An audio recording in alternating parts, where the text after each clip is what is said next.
Bismillahirrahmanirrahim. Wa an Khabbab bin Aras radhiyallahu ta'ala anhu qala aqaitu Rasulullah sallallahu alaihi wasallam wa huwa mutawassitun bil Ka'bah wa huwa mutawassitun burdatan bil Ka'bah wa qad laqina minal musyrikina shiddatan syadidatan faqultu ya Rasulullah ala taqullaha faqad wa muhmarun wajhuhu faqala in kana qablakum la yumsaku ahaduhum bi amshatil hadidi ma duna awli min lahmin aw asabin ma yasrifuhu dhalika min adinihi wa limanallahu hadha amra hatta yasira raqibu min sana'a ila rahmila hadra malaka la yaqum illa Allah wa dhikra ala qawmi walakinnakum tasta'jilun. Bismillahirrahmanirrahim. Alhamdulillahirabbil alamin. Wassallallahu wasallam ala sayyidina Muhammadin wa ala alihi wa sahbihi ajma'in. Rabbi shrah li sadri wa yassir li amri wahlul 'uqdatam min lisani yafqahu qawli. Qala al-mu'allif rahimahullahu ta'ala wa nafa'ana bihi wa bi 'ulumihi fid dharain amin. Wa 'an Khabbab bin al-Arat radhiyallahu ta'ala anhu. Hadis riwayat sahabat Khabbab bin Arat bin al-Arat. Qala ataitu Rasulullah sallallahu alaihi wasallam wa huwa mutawassidun burdatan fi dhillil Ka'bati. Berkata sahabat Khabbab, satu hari aku menemui Rasulullah sallallahu alaihi wasallam ketika masih di Makkah. Beliau sedang tiduran, istirahat belalengan dengan menjadikan burdahnya sebagai bantalan burdah. Jadi ya kayak santri lah, panturu takkan bantale anggo sorbane atau anggo sajadah itu. Jadi memang ganti gitu kan.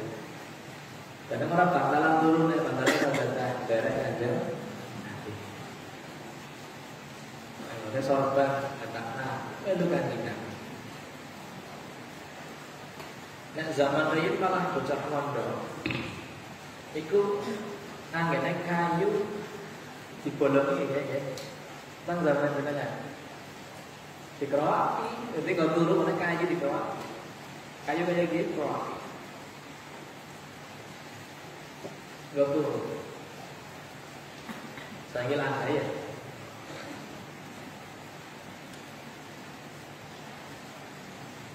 Kanjeng Nabi sibuk bantalan burdah, artinya sedang istirahat. Fi dhillil Ka'bati, di bawah Ka'bah, artinya apa ya? Dhillil Ka'bah itu maknanya ayat-ayatnya Ka'bah, artinya supaya tidak terkena panas. Jadi anak matahari singkatannya mengenai lah. Jadi ini pas ayat-ayatnya Ka'bah tidak terkena panas. Ya, sebenarnya kan Nabi tidak pun dilindungi Ka'bah pun orang panas.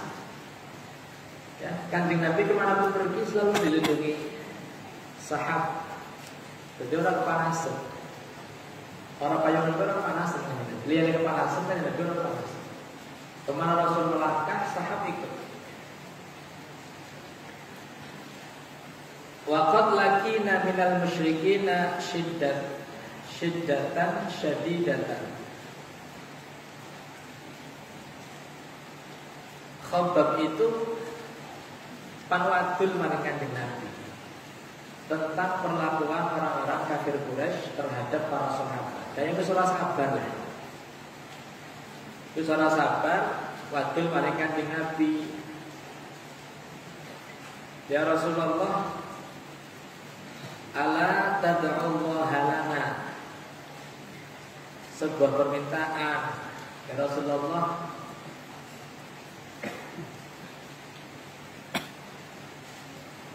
cara gampang ngomong bahwa ya jenengan doa pada Gusti Allah ya.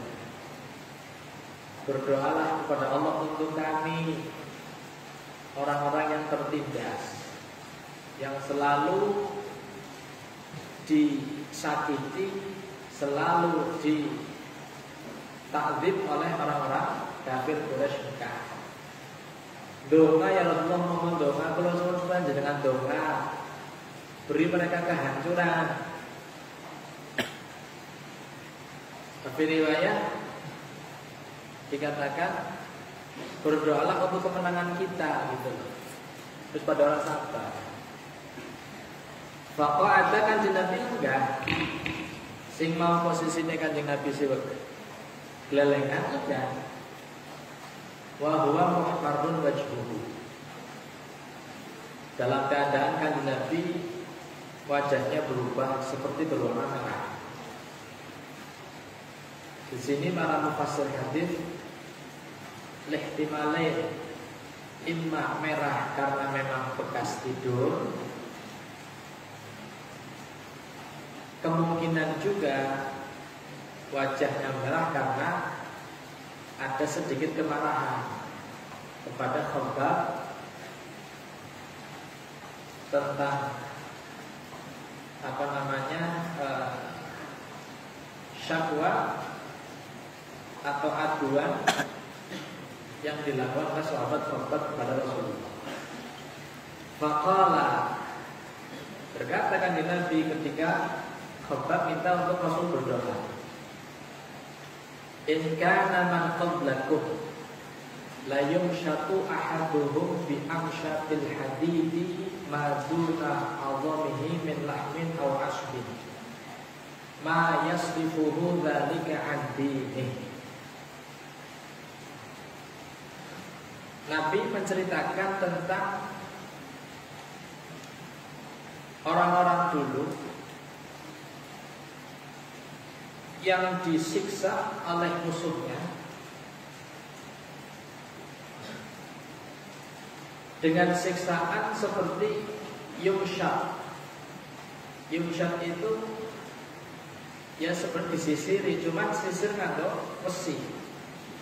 Artinya kulitnya digelandaki nganggo sisir besi. Maduna 'adhamihi min lahmin aw asbin. Tinggal hanya tersisa apa namanya? Ai masiwa 'adhamihi. Tersisa apa? Balut tulangnya saja. Jadi digelandaki. Bentuk siksaannya orang-orang dulu terhadap orang-orang yang beriman.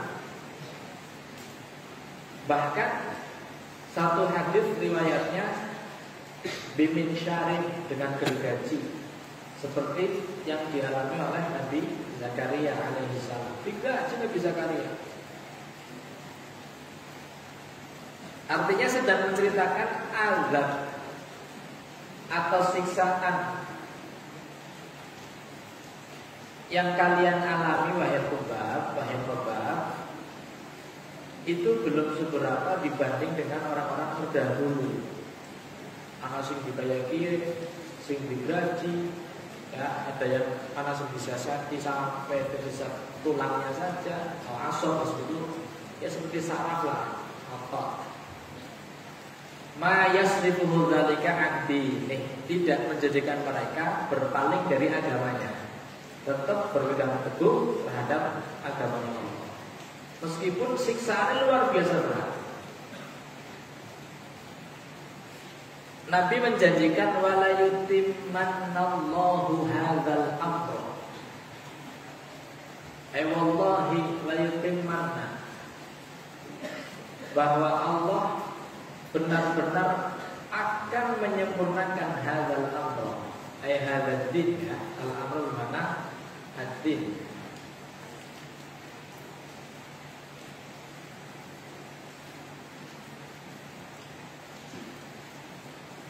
Hatta yasira ar-rakibu min San'a ila Hadramaut la yakhafu illa Allah wa dzikra ala ghanamihi.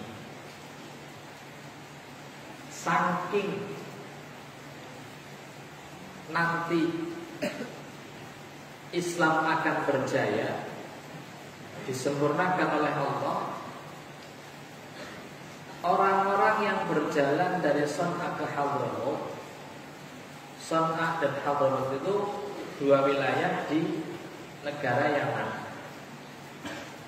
San'a itu provinsi ibu kota Yaman ya, provinsi yang disebut dengan Shimali, Yaman Utara.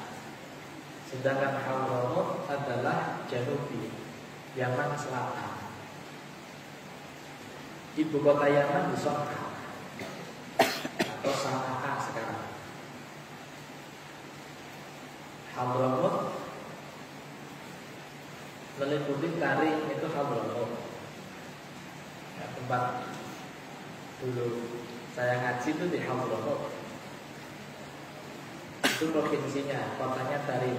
Ada Tarim, Ainan, Sewun, Turaidah, Mashhad, Doan, itu Hadramaut.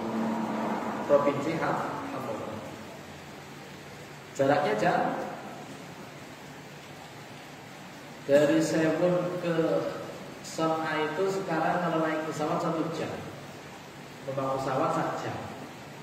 Karena pesawat internasional dulu adanya hanya di San'a, di ibu kota. Di baliknya ada paling San'a di situ tempat pesawat sekali. Memang jalan dari San'a ke Hadramaut itu jalan yang menyeramkan. Ya, menyeramkan. Nisbate jarang ana wong wani mlaku, dewekan ki jarang. Lah nanti ketika agama ini sudah sempurna, kata Nabi, waktu itu Nabi mengatakan, orang sudah merasa aman semua, tidak ada yang ditakuti kecuali Allah. Tidak takut, tidak gentar terhadap orang-orang kafir, sama tidak takut. Ya, hatta yasira rakibu min San'a ila al-Hadramaut la yakhafu illa Allah. Tidak ada yang ditakuti kecuali siapa? Allah. Orang itu orang kafir orang bisa pasrah. Wa dhiba ala ghanamihi. Dan yang ditakutkan lagi hanya barangkali mereka membawa kambing, kemudian kambingnya dimakan oleh serigala. Itu saja sudah. Selain itu tidak ada yang ditakuti oleh mereka. Ketika tenang baik tenang. Walakin antum tastajilun, tapi kok pada jalan cepet-cepet sih. Dinikmati prosesnya gitu loh. Jadi Nabi mengajari supaya dinikmati prosesnya, jangan tergesa-gesa minta kemenangan. Istilahnya bal-balan sampai durung setengah mah ini sudah lo menang ya, pokoknya dari praga gitu loh. Jangan lakin aku tastajilun. Wasayati hadits Ibnu Mas'ud berapa mi'ah tis'awas wasittin fi qissati wa tisal al-jazur ala ra'sihi alaihi salam fi ghazwati Badrin. Nanti ada hadis ketika menceritakan tentang perang Badar, perlakuan daripada orang-orang kafir Quraisy terhadap Nabi, yaitu Nabi ketika sholat diberi kotoran unta. Ya, kotoran unta yang baru disembelih diletakkan di kepala Nabi, di atas kepala Nabi sallallahu alaihi wasallam ketika menembak. Ini hadisnya ada disebutkan hadis nomor 166. Ini baru 115. Ana yaquhu sallallahu syarrin musyrikin anhu. An Abi Hurairah radhiyallahu ta'ala anhu qala Rasulullah sallallahu alaihi wasallam ala ta'jabuna kaifa yusrifu Allahu anni syatma Quraisy wala'ahum yashtumuna mudammaman wa yal'anuna mudammaman wa ana Muhammadun. hadis riwayat sahabat Abi Hurairah radhiyallahu taala anhu. Ini tentang dalil atau bukti dari hadis Rasulullah tentang dipalingkannya cacian ataupun hinaan orang-orang musyrik terhadap Nabi. Artinya gini, orang yang dicaci itu biasanya memang orang yang tercela. Orang yang tercela, mudzammam. Tapi bagaimanapun mereka mencela Kanjeng Nabi, Nabi tetap Muhammad, tetap menjadi orang yang dipuji, tidak bisa akan pernah dicaci. Jadi berkata sahabat Abu Hurairah, qala Rasulullah sallallahu alaihi wasallam, ala ta'jabun? Apakah kalian tidak takjub, tidak heran, deleng sih? Pada heran apa orang sampean kabeh? Kaifa yasrifullahu anni syatma Quraisy. Bagaimana Allah memalingkan cercaan, hinaan, cacian orang-orang kafir Quraisy terhadapku. Ya wala'nahum, dan laknatnya orang-orang Quraisy. Marahnya apa semua orang Kanjeng Nabi. Yashtimuna mudhammaman wa yal'anuna mudhammaman wa ana Muhammad. Mereka mencaci orang-orang yang tercela, melaknat orang-orang yang tercela, tapi Nabi adalah orang yang terpuji, bukan tercela. Jadi sampai kapanpun tidak ada yang bisa mencaci Nabi, karena Nabi namanya Muhammad, orang yang terpuji. Terpuji tidak akan tercela. Nah, jadi mereka mencela orang yang tercela, mencaci orang yang tercela, menghina, melaknat orang tercela. Yashtimuna rajulan balmuan walastu ana kadzalik. Sedangkan aku bukan orang yang tercela. Fa ana Muhammadun, karena aku adalah Muhammad, orang yang terpuji, bukan orang yang tercela. Sallallahu alaihi wasallam.